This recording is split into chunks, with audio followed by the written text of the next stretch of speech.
Artlist.io.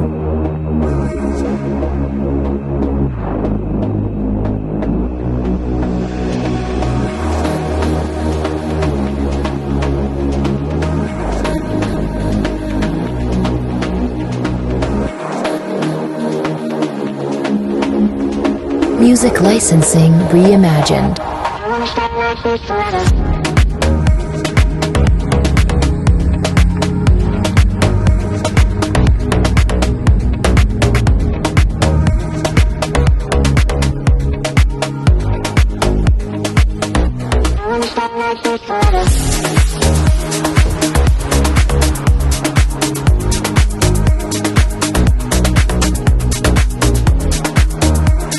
Artlist.io.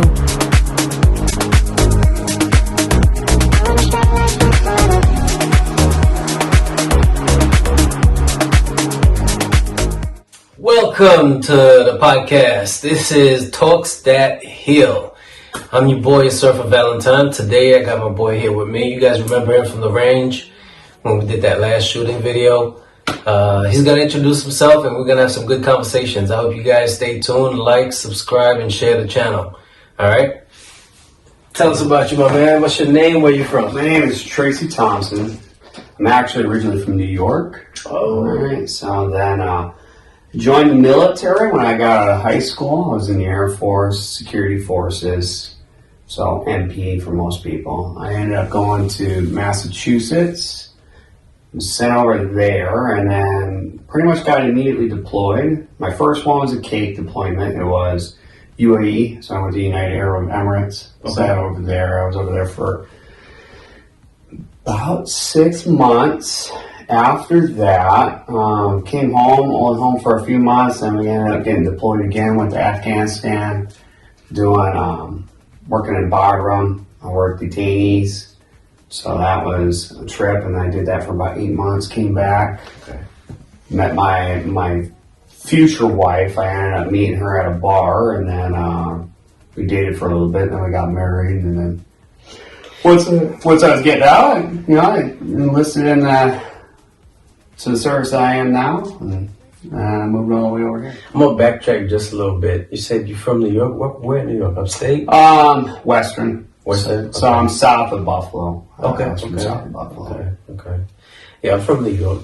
I'm from Brooklyn. I'm from the city. Yeah. Only time I went to Buffalo was to visit my sister. She went to college up that way. So we went to visit. Yeah. But I'm not too familiar with upstate. Other than I got a ticket one time and they refused to take payment. So I had to go back to go to traffic court all the way to Buffalo. Lake George. Wow. Lake George. Yeah. I remember it. I just know the speed limit was always 9 you're fine, 10 you're mine. Oh. I don't So know. you always remember that one. That's how I was going. I remember you joined the military right out of high school? Yep. Okay. Yeah. What got you interested in the military? When I was 12, my parents put me in a program, not kind of like JROTC, but Civil Air Patrol. Okay. So Civil Air Patrol is kind of like Boy Scouts, but it was military based. And then once you join that, once you hit a certain rank in the Civil Air Patrol, you would get to be, an E3 status immediately right after boot camp. So it was like you're already getting paid a little bit better, a little bit more responsibility. Yeah. So that's what kind of set that track off. So I knew I was kind of going to the military by at least the age of 13. Okay, you had that lined up already. Yeah. Okay, any prior family members? Yeah, I had my brother, but I had one of my brothers, he's my real brother, and then I had one of my stepbrothers who's older too. Both of them ended up going into the Marine Corps. They did that, and then my grandfather, he fought in World War II, so he was a pilot. Okay. So My father, he couldn't go into the military. He wanted to be a pilot for Vietnam, but dude back in that time, like, he had eyesight problems because he had glasses and he has a cleft lip, and apparently that was a problem. So. Okay. Does he have problem communicating because of the cleft lip? No. Was that my radio community? No, because it's honestly not even that bad. You can just see the scar right there, and that's it, really, honestly. So it's not really crazy. It was just, I know, if I remember correctly, that was part of the problem next to his vision. Okay. So you basically had that in your blood, man. You were destined for that life. Okay. Coming up as a kid, what kind of kid were you?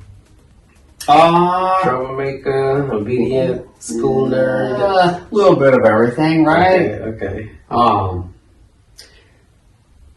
I'd say troublemaker. I did, troubled youth, and then still kind of somewhat nerdish too, because I didn't mind doing certain things or learning certain things. So I was a little bit nerdy and obedient. I was obedient to the point, like my parents told me to do something, I'd do it and stuff like that.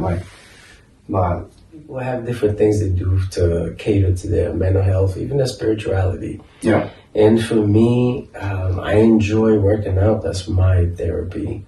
And I remember one time I was talking to my lady and I said, hey, I need complete privacy when I'm in this realm, because it's my time to release. It's my time to focus and center myself and not be a family guy, not be a dad, not be a boyfriend, husband.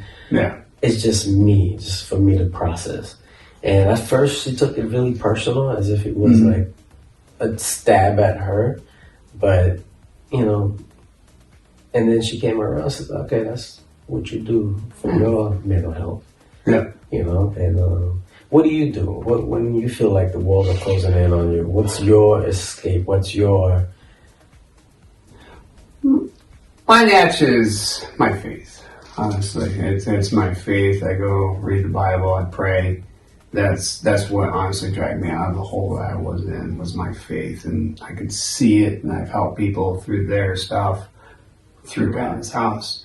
And our neighbor, he used to do jujitsu, MMA, and stuff like that. Okay. So he had brought it up to us one time, and we had moved, went away, and then all of a sudden we ran into him. We ran into him. He's like, oh yeah, and it was, it was like nothing. Like we hadn't skipped a beat, like we were neighbors. And he's like, yeah, just give me a call anytime. He's like, yeah, you can come join some classes or something like that. And I was like, okay, cool. I ended up going to movies because movies are my thing.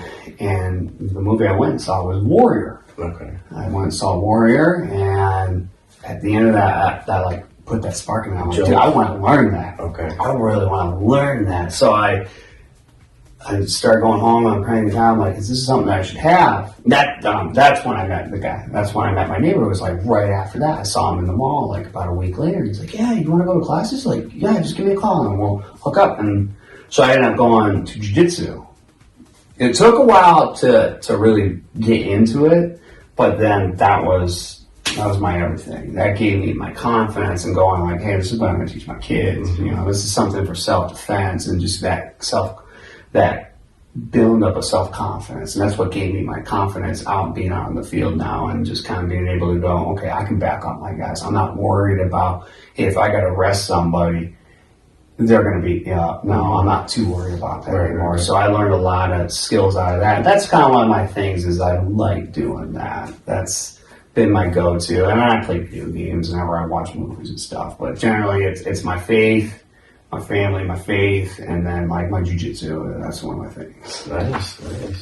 And you're teaching right now, right? You teach? Yeah, I help teach a little bit on Saturdays at my church. And I have this book that I wrote, and in the book I talked about when I was 7, how my dad's girlfriend used to take advantage of me, right? Mm-hmm. And at the time, I didn't know what it was, so I was just like, okay, yeah, But later on in life, when I talk about it in the book, when I talk about it with other people, and I start to understand it a little more. What exactly went on right there, and how that in turn changes my interaction with women, relationships, and so on and so forth, So I guess not understanding what you're going through maybe keeps you from realizing you have an issue that you need to address. You know what I mean? So it took me going over it, playing it over and over, and talking it over with other people to understand, oh, I have something to address. Yeah. That's what's going to change the way I interact with other people, other women in my life. Yeah. What's your view on the whole title mental health? Or the view of it, honestly, like I understand it. I'm not a doctor, I'm not a psychiatrist, I'm not a therapist, folks. But my wife, she's a licensed therapist, so I get that. And so my wife helps me out understanding some things, and like I've helped counsel people. So that's kind of where I get a little bit of my information, how I view it as. So it's just, I know it's suicidal. Not able to talk to anybody. I ended up going to my dad's room. I knew where he had his pistol. So I pulled out the pistol, put it to my head, and I said, I'm done. I'm just done. I had nothing left in the gas tank. And so I closed my eyes, put my finger on the trigger, and when they say, like, if life flashes before your eyes, that was it. So in that moment, damn, that's tough. And you were like 15 at that time? Yeah, 14 or 15. That's tough, man. So in that moment, you're holding the gun. Have you been used the gun before? You went hunting, so you knew how to operate the gun. Yeah. So you knew what could happen. You knew what was about to happen. Yeah. So what happened? Did it go off? Did it not? No. So I kind of just pulled it out of the sheath because it was hiding behind his pillow, because they had like a weird the way their bed was. So there was like their pillow, and then I had like a case that's kind of behind it. So pulled it out. I just put it in my head. I said, you know what? This is it. I'm done, Lord. I'm done. I went to church too at that time, right? I had gone to church a few times. I went to the youth program. The kids made fun of me. I didn't like it. I was also bullied in school because I'm scrawny now. I was really scrawny back then. I was really little. And so I got bullied a lot in high school. So it was just, I couldn't find it for myself. And that's, part of my self-confidence issues at the time was that. And just doing that. So I put gun on. I said, Lord, I have nothing. That's it. Because even then, I didn't feel like I had God because I believed in Jesus and that was it. But the churches I had gone to, exactly. I went to church and it just didn't feel right. So I didn't go to church for a long time at that point. So I put it to my head and I said, you know what, that's it, I'm done. I closed my eyes, and that's when I saw my life just kind of flash, and it was like God telling me, like, there's more than this. Okay. There's more than this. More to live for. And it was just, I put it down, and I put it back in its case, and I put it back behind the pillow, and I just said, okay. All right, you got something more than this. All right, okay. Not sure the path. Exactly. But no. It came down to how would I handle that. Okay. Right, which then became a different issue. So going forward from that day, what are the steps that you took in going a different direction? Did you start getting involved more with other people, with other projects? No. It was just, I knew that I didn't want to commit suicide. It wasn't like, oh, you're this wuss, you can't do it. No, it was just the fact that God said, no, it's not your time yet. And this isn't the right way, right? So that was just my knowing that God spoke to me saying, no.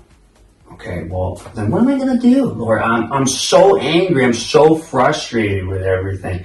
And nobody wants to listen. And so cutting became my habit. Oh.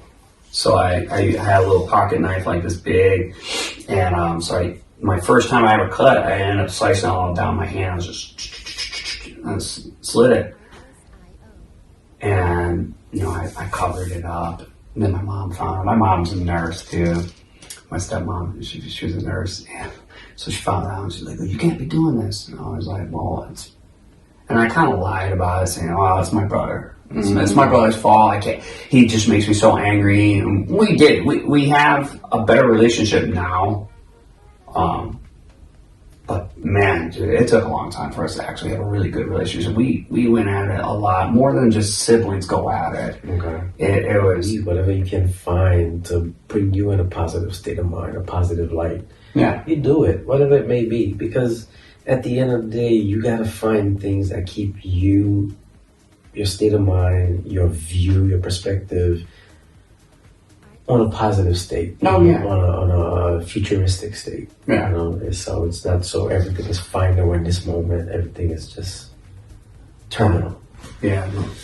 One thing I picked up last week at church, one of the counselors, they brought a counselor on the stage and they were talking with them about the kids, and my wife liked it too because she's a therapist too. And one of the questions he asked, and he said, what we asked the teenagers when they come to this camp was, where do you see your future? Because the people who struggle with depression or suicide can only see to maybe that moment, maybe that day. And it's like, okay, we want to build you to where you can look past that and go, where you see your future. Well, in like 2 weeks, I see myself here, right? And then now you're seeing like that positive change where it's like, they're looking past what's inside, what's hurting them. And that depression, that moment where it's like, hey, I just rather end it all. It's gonna be better, whatever, nonsense. But to going, you know what? I have a future, right? I can see myself. I'm gonna do this next month, right? Or I'm gonna take a trip in a couple of months. Or it's like, boom, there's that positive change. And now it's like I am not so focused in on that pain anymore. I'm working to build over it, right? I'm looking to remove that pain, and it's like I see something better than just that inward pain inside of me, right? That in itself is healing. That in itself is healing, you know, that futuristic state. Yeah, exactly. So I know you said right now you do counseling, mentoring. Yeah. You know, and so how's that going as far as you reaching other people, other men, other youth members in this church? Yeah. Trying to get them to change their outlook or change their path. Yeah, exactly. I try to be a mentor, more or less. And I like being an open book to say, like, hey, this is why I don't like to bottle stuff up. I bottled things up for a long time, and, you know, went to cutting, tried suicide, and then went cutting. And then after cutting, I turned to alcohol. And it wasn't like I was an alcoholic. I was just drunk. I had to be blacked out drunk 7 days a week. After my second deployment, I came home and I grabbed a bottle and I never put it down for almost 2 years, or at least for a year and a half. It took a long time for me to get out of that state, but that's one of those things where it's like, okay, what was I trying to hide? And just so I help men try to find the courage to be able to speak. One of the things that I had a group. We were talking about our porn addiction, and kind of not a sex addiction, but you know, a lot of Christianity things are like, oh, well, let's teach our eyes to bounce. Like, hey, I'm deflected. I don't want to look at that person because I know I'm going to have bad thoughts, or I'm going to commit adultery in my own mind with this person, right?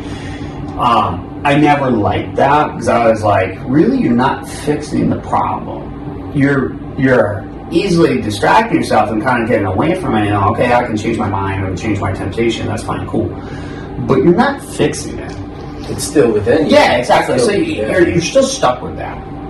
So I ended up having to talk about it one day, and it was really funny because it was just a weird thing, right? So yoga pants, right? When we yoga pants, we all struggle with. We all know that struggle, right? Especially if you're with your wife and kids, right? You don't want to get caught, right? I'm looking down, right? And we had gone to Legoland, and it was Legoland. It was on a hot day, and like everybody's wearing yoga pants, so I'm struggling. That's one of my vices. I'm struggling. And I said, you know, guys, I need you to pray for me right now. I'm struggling with this, and I was specific. I'm like, I'm struggling with yoga pants and big booties in my face, right? And I don't want that because I'm out with the kids. They already knew that, and I was like, okay, yeah. So they started praying for me, and it helped me out. Like that prayer actually really hit me, and I was able to kind of focus myself on, okay, I'm focused on my wife, my kids, and stuff. It's not to say you don't enjoy their presence, you're not in the moment with them. It's just the reality of the environment. Yeah, exactly. And it's not to blame anybody else or anything else. It's my own internal problem. But so I told him that, right? I was like, I'm struggling with this today. I get back so that was on like a Saturday or something like that, or it was the following week. I come back and the guys are all like, dude, I'm really impressed with you coming out, being open with all of us with that struggle, because a lot of us won't admit what our problems are in the moment. And one guy actually showed his wife that, and she's like, what? You guys actually really struggle with that? And like, yeah. But do you see like how he showed that? And he opened it up to us, and they're like, yeah, that takes a lot of courage to be able to be, hey, this is where I'm struggling right now. You know, it's a weird struggle, but yeah, that's where I'm struggling. Right? And that's dealing with the actual problem. Yeah, exactly. Instead of just segueing yourself. So funny goes on, right? One of our guys in that group, same thing, same issues, but doesn't pray about it. Ends up going home, looking at pornography, masturbates, right? And he doesn't show back up to church for like 3 weeks. And we're like, hey man, what's going on? So he shows up and he's like, guys, I just want to let you know I messed up, man. So he starts to tell us, he's like, I had the exact same thing that Tracy had. I just didn't come to you guys. I ended up taking it back home, and that's what I did. I looked at porn and masturbated while my wife was asleep instead. And he's like, I felt a lot of shame, a lot of guilt. And we're like, I understand, but you feel shame and guilt, but you hiding from us, right? That's even worse. I'm like, I get it, man. You don't want to be that vulnerable or that transparent. That's fine, right? That's okay. But you to hide away is where it allows the monster to kind of grow inside of you to say, like, you did something bad. You're doing something wrong. You're guilty. You're shameful. Nobody's going to want to talk to you. Your friends are going to find you despicable. All that crap. And that's going to build up to something else. So finally gain courage. And that's what we're telling them. Like, dude, just come talk to us, man. Like, no one is here trying to judge you. Mm-hmm. We all make mistakes. We all view things the way that we do. Right, and it's just, but if we decide that, hey, I don't want to talk about it, that's where the problem comes. That's where our problems lie. Man, it's extremely important for men to have other men they could lean on for guidance, for clarity, for just simply to bounce ideas off of sometimes. Yeah. It's extremely important, man, especially those of us that don't come from those households where you grew up with a father or positive male figure, something to guide you, you know? So it's extremely important, especially now, and even in our adult years, so many men are now figuring themselves out. And mind you, they're already fathers, they're husbands, you know, they're in positions of leadership, but yet they're lacking a lot of that aspect of a leader. Yeah. You know, and you can see that in a lot of your supervisors. I have a lot of supervisors at work, right? I'm like, you have the title, but you lack the qualities that would make you a leader. You know what I mean? And not to be disrespectful to anybody, but you can clearly tell when some people are just not fit for where they are in life. You know what I mean? Yeah. I think you having that mentorship, that leadership role, whether it's in a church, community outreach program, whatever it may be, it's a great avenue for a lot of men to have access to. And the longer you can keep that, I pray and hope that you do, and welcoming more people, and always, like you said, making yourself the example. Look, I'm laid back. I'm an open book. Whatever you want to know. You know what I mean? I'm not perfect by any means. I make plenty of mistakes on a daily basis, and knowing like, hey, this is how I should be a parent. This is how I should be a father. And this is what I should be doing. And I'll vert off to the wrong direction. I'm like, help fix me, right? Like, I gotta get back on track. I'm like, I can fix this one real quick. It's the same thing with any other mistakes, right? Like, going to work, right, and making mistakes and going, crap, dude, what did I do? All right, well, we'll fix it. We gotta fix that, right? Oh, yeah, even the mentors and mentoring. Yeah. No one gets it right 100% of the time. Exactly. Nobody, you know. I yelled at one of the guys who I was mentoring. He was struggling with porn, and then he was in an emotional affair, right? Because everybody just thinks like, oh, you can only cheat on your wife by actually having physical sex with somebody. And it's like, no, man. There's emotional affairs too, man. Like, if you can't talk to your wife and you're talking to the work wife, that's a hard problem. That's a problem right there, right? So I had a he had a girl like that on the side. He was like, yeah, you know, and they were almost getting into almost a physical relationship because of that emotional thing. Oh, yeah. So he tried blaming me at one point for me not communicating with him. Like, hey, you didn't get a hold of me, so I turned to her and I was like, dude, this is at church, man. I flipped out.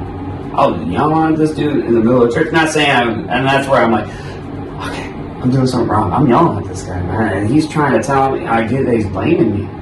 Like, this isn't helpful. Yeah, exactly. Like, yeah, exactly. I mean, like, he's not taking responsibility for his actions, but I'm not helping him out here either because I'm making that, I'm closing that door now to him, so now he's not going to want to talk to me.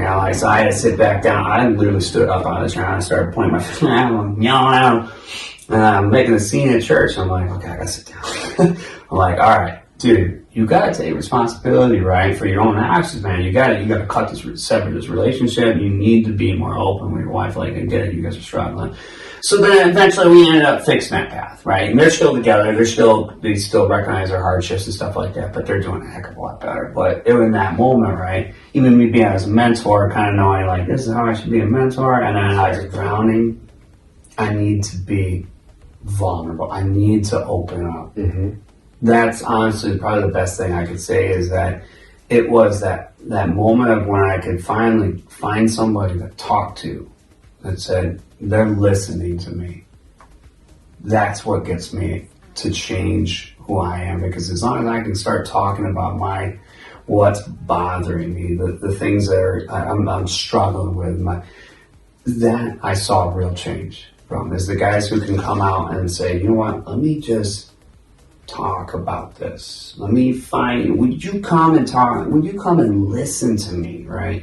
That's the piece of advice I could say is finding that individual. And I tell guys like that at work, you know, who are big-hearted individuals and like, oh, I'm the manly guy. I could shoot somebody and not struggle with it. And it's like, no, you still need a battle buddy. You still need that individual that you can confide in and be like, hey, dude, I'm struggling here.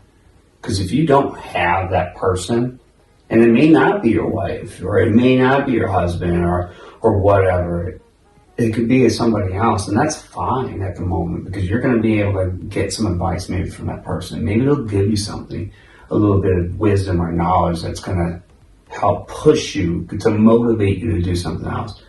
Because I need that. I need to be able to dump what's inside of me out of me before I can really start making that change that goes, all right, I'm going to get up out of bed. I'm going to start working out. And granted, like I said, it'll help. But what happens if I'm not motivated even to do those things, right? Because of what's eating me up inside. I need to find that person and talk to them, right? That's the one piece of advice I could say is it's just being able to talk, being vulnerable, the vulnerable word that men don't like. Right? We don't like the word vulnerable because it makes us feel kind of girly, feminist, whatever. But that word helps us to be open, right? Be open. Just being able to be open and not fear what they're going to think, right? You got to be able to take some criticism at times, but having that good guy. Absolutely. I'm a very big advocate on objectifying yourself, looking at yourself objectively, and that way you can clearly evaluate yourself and see what your shortcomings are, you know, what your triggers are, you know, and by all means, if you know someone that's struggling, you know somebody that needs the help, do what you can to help them, do what you can to reach out, and always try to find someone that you can lean on, you know, and it's always one hand washes the other. And you helping somebody, you may yourself find some clarity. You may yourself find some help. So, what are your final words for the people?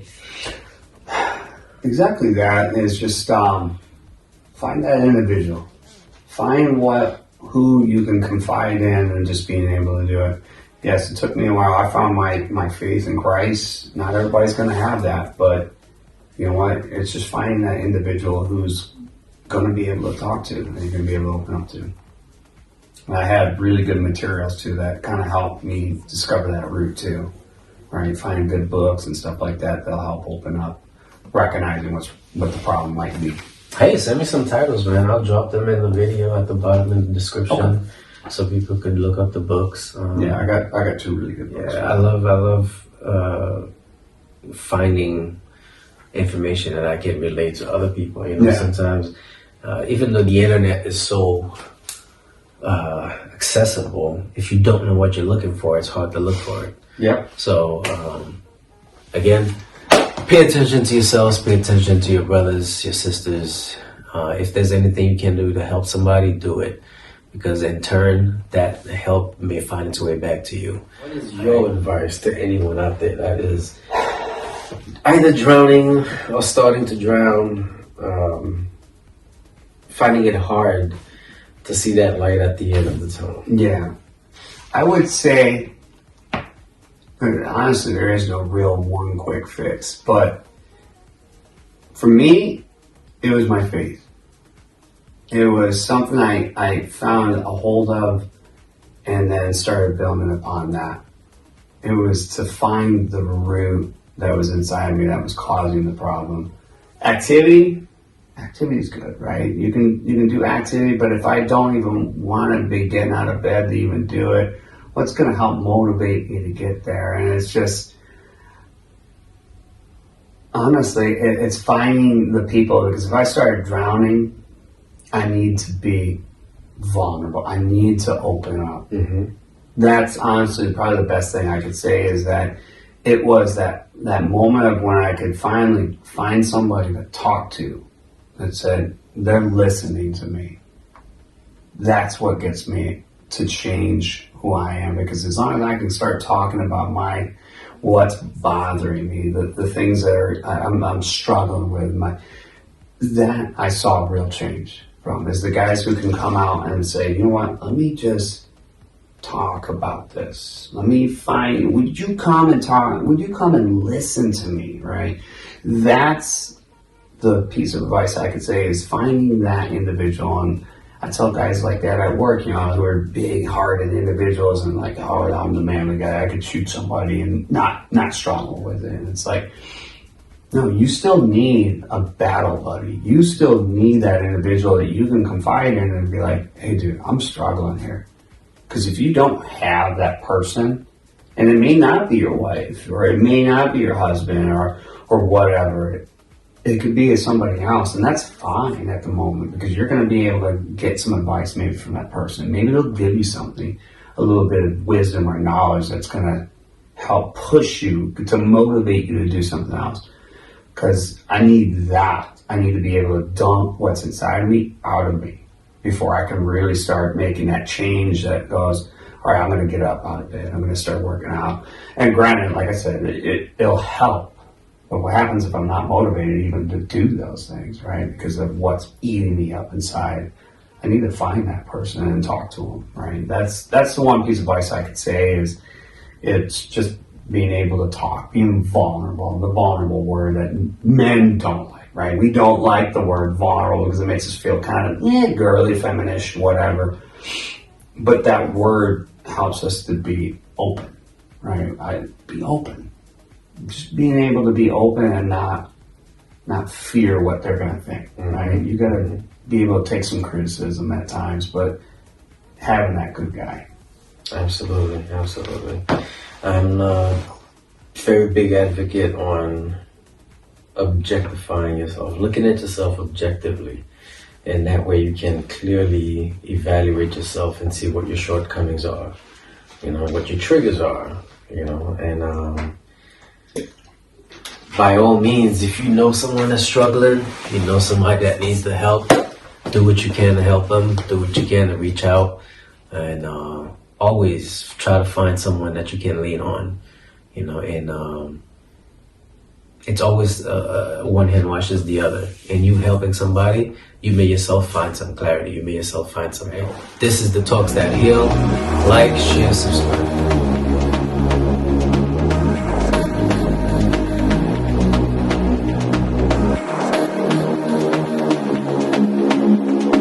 Music licensing reimagined. I wanna stay like this forever.